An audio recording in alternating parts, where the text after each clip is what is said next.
how have you managed to adapt and preserve tradition while also looking forward and looking toward the future, toward innovation?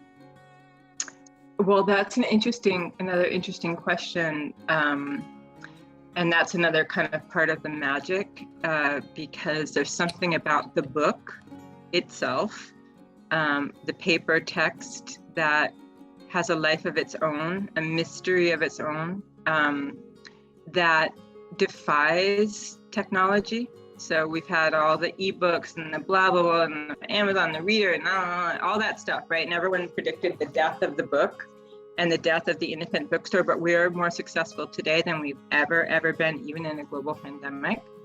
And that just goes to show you the virtue of what I've been talking about, the singular virtue of that book made from the sacred tree, right? That there's something about the human desire for knowledge and for the intimate, simple thing, the antiquated thing even.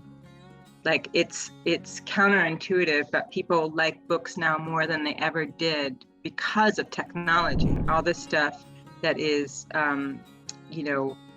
abstract, and the book is a physical thing. You smell the paper, you feel the paper in your hands, you write all over it, you write in the margins, you take it, you put it in your back pocket, and then you give it to a friend when you're done.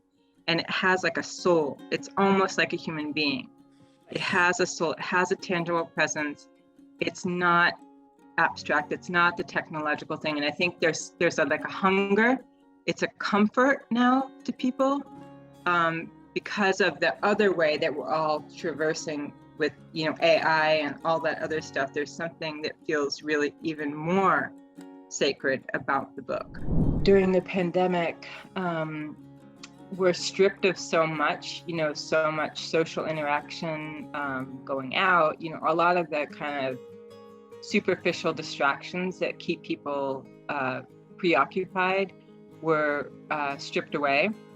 And so people got to kind of their core goals in a way, because they were stripped of the other stuff. And so they then wanted books. They wanted books more than they'd ever wanted books before. They had the time to read. They had the time while they were working from home. They had 3 hours in the day that they could go wander around. They would wander around in the bookstore. They want to support a local store. They want to keep their local store alive because so many businesses were perishing. And they reevaluated their own value system and found that we were at the top of that list. So there was a purification kind of that happened, and people dug in more deeply to the things that had always sustained them, because everyone's kind of rethinking the way they live, whether they wanted to read books about pandemics or diseases, or just wanted to escape, or wanted to deal with Black Lives Matter, or any number of one of the other issues that we've been facing in the last few years together as a nation and a world. They just wanted to dig in. So we definitely benefited from that.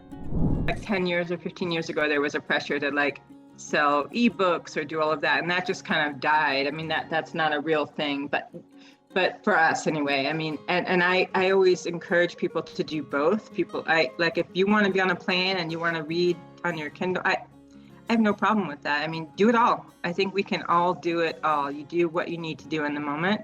And we're versatile, and there are times for a cozy book, and there are times when you need to read on a computer. It's just for whatever reason, whether the book is out of print and you need to read it for a course or whatever it is. I don't have any problem with that. I think it's a beautiful thing to have diversity in the way you access literature.